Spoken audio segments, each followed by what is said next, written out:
demande de puissance. Et en fait, dans le sang, c'est là où il y a la vie.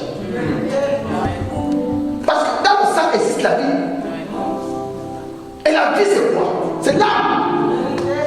Parce que quand un homme rend l'âme, il est mort. On dit en français, il a rendu à qui? Au propriétaire de l'âme. Donc la vie appartient à qui? Au propriétaire. Et la Bible déclare dans le livre de Lévitique que ton âme vit dans ton sang. En fait, tu vas voir la puissance de Dieu.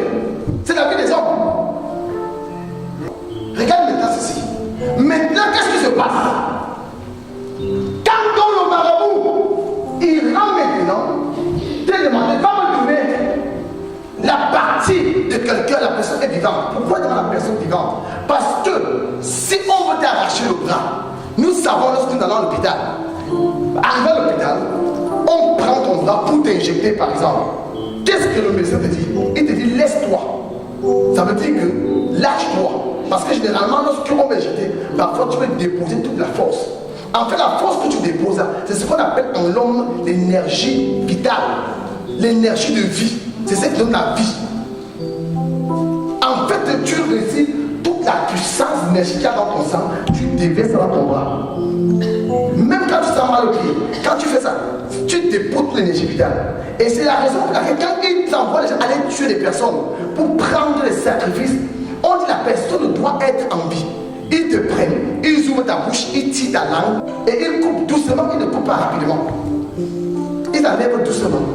Pendant que tu cries, tu vas te déposer toute l'énergie vitale dans la partie en question. Si c'est près de ton bras, ils enlèvent. C'est ta partie intime, ils enlèvent doucement. Tu cries, ils t'attachent. Tu cries, ils ne font qu'enlever. Ils ne font qu'enlever jusqu'au point où ils vont couper. Lorsqu'ils coupent, toute la partie est là. Ils amènent maintenant sur le charlatan, sur le marabout. Et lui maintenant, il sait que toute ta vie est dans l'âme. Et il va l'en déposer sur le terre. Et le terre là qui parlera pour toi. Mais ici nous parlons autel contre autel. Nous parlons l'autel de Dieu contre l'autel dans le monde. Parce qu'il n'y a que l'autel de Dieu qui peut combattre l'autel. Quand l'ennemi sait que quand tu te maries à quelqu'un, ça veut dire que tu as pris ton sang et son sang, vous êtes venus ensemble.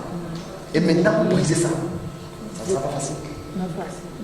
C'est pour ça que tu vois un enfant entrer, deux entrer, trois entrer. Ça s'entre. Il dit maintenant je vous ai pris comme ça. Et là lui, il n'a plus ton temps. Il tourne le dos. Et c'est toi qui suis derrière. Avec tout ce que tu avais, avec tout le prix que tu as payé. Le problème n'est pas le garçon. Le problème c'est quoi? C'est le tel qui a été bâti par tes parents.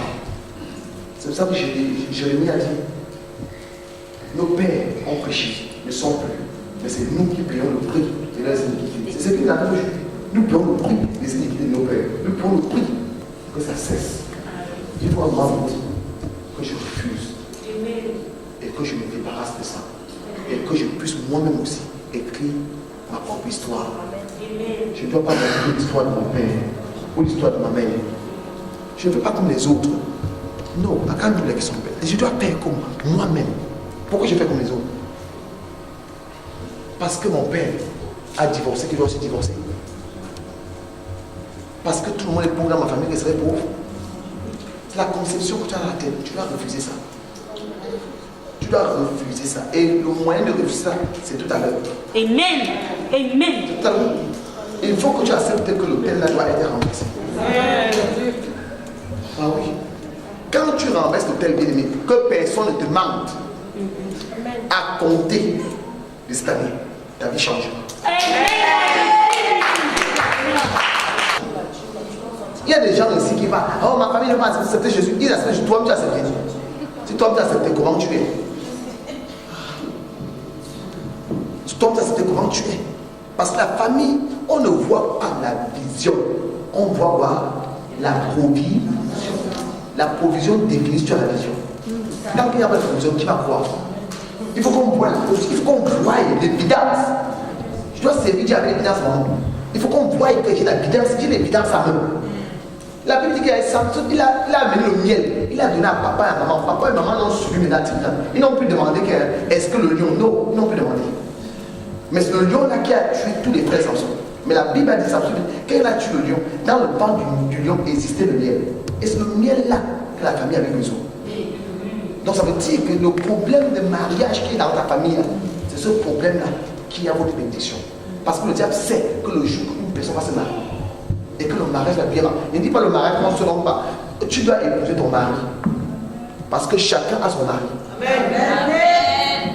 Tu n'épouses pas un homme. Mais chacun a son.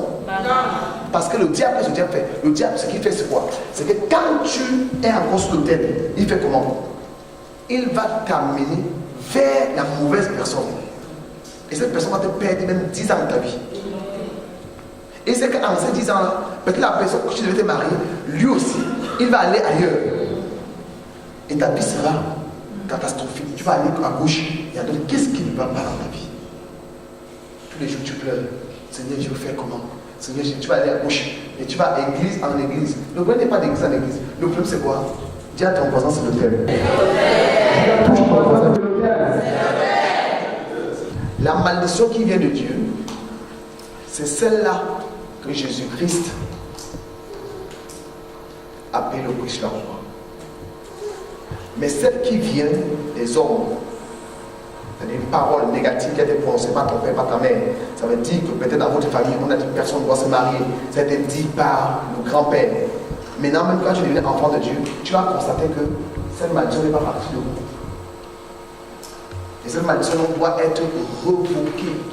Parce que cette malédiction a été dite dans la famille de Lazare. C'est pour ça que quand Jésus a demandé d'ouvrir la tombe, il a demandé qu'on puisse délier Lazare et laisser Lazare aller.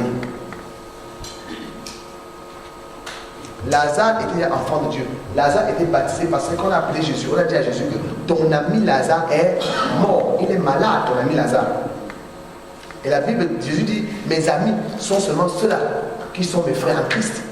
Ceux qui ont cru sont mes amis. Donc Lazare était enfant de Dieu. Mais il est mort. Et quand il est mort, la Bible dit qu'il avait des bandelettes sur lui. Les bandelettes, quand nous lisons la Bible, ça représente la coutume juive. Et nous savons que la Bible dit que toutes les coutumes ne sont que validées devant Dieu. Mais Jésus dit, déliez-le et laissez-le aller. Ça veut dire que Jésus a été demandé ici. Écoutez-moi très bien. Que ces paroles, maintenant que Lazare est sorti, en fait, Lazare ici représente quelqu'un qui était dans le monde et qui maintenant est sorti à cette Jésus-Christ, se retrouve maintenant en Jésus. Maintenant, il veut commencer à mener une vie normale. Mais il constate qu'au lieu de marcher comme tout le monde marche comme ça, mais lui, il marche en sautant. Tout le monde marche. C'est des gens comme ça à l'église. Les gens viennent en Europe, font 1 an pour avoir leur papier. Toi, tu viens en Europe, 10 ans, tu n'as pas de papier. C'est quoi? Tout le monde a allé comme ça. Tout le monde papier. Mais toi, tu sautines. Non, pas parce qu'il y a encore des bandelettes qui sont suites. Et regardez où ils mettent des bandelettes. Ils ont mis des bandelettes sur le front de Jésus, sur les pieds, parce que les pieds représentent en fait ton progrès. Les bras représentent ton travail. Et le visage représente ta vision. Et alors, pourquoi ils ont mis les bandelettes? Parce qu'un homme qui a des bandelettes au niveau de la tête, en fait, il ne sait pas ce qu'il fait. Vous allez remarquer des gens comme ça qui ne savent pas ce qu'ils font dans la vie. C'est-à-dire, tu lui demandes que tu seras comme quoi demain. Il dit, je ne sais même pas. Bientôt, il dit que je ne veux pas rentrer dans l'exercice. Bientôt, il dit que je veux travailler, je veux faire des affaires. Et tu sais, finalement, lui, il ne sait pas parce que les bandelettes sont là. Et c'est dès qu'ils ont à la main, c'est quoi? Bien, qu'elles ont les bandelettes à la main, ça veut dire que quand ils travaillent, ils ne savent pas où va là. Au pied, c'est que les bandelettes au pied sont les gens qui travaillent et ils vont retourner sur place. Et les gens, vous avez laissé. Ici en France, tu reviens et tu es sur place. Il habite dans le même studio depuis 20 ans. Même studio. La seule différence avec le studio, c'est peut-être qu'il change la position des lits. C'est parce qu'ils sont sous la maladie. Et comment on la revoque? La malédiction ne doit pas être chassée. La malédiction doit être revoquée. Parce que c'est une parole qui a été prononcée. Et on enlève et on dépose notre parole. Pour savoir que tu es maudit, tu es maudite.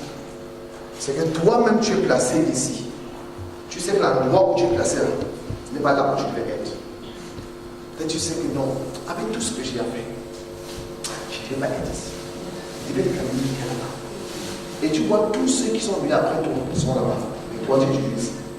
Mais toi, étant ainsi, tu connais mieux que ceux qui sont là-bas.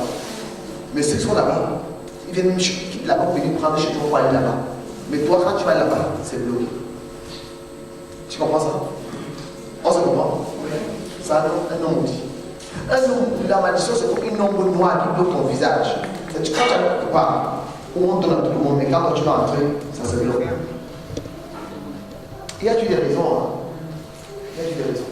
Ils vont à un examen. Arrivé à l'examen, tout le monde réussit. Mais eux-mêmes, ils ont échoué. Finalement, ils finissent par t'arriver, ils finissent par périr, ils finissent par devenir néant dans la vie à cause de la malédiction.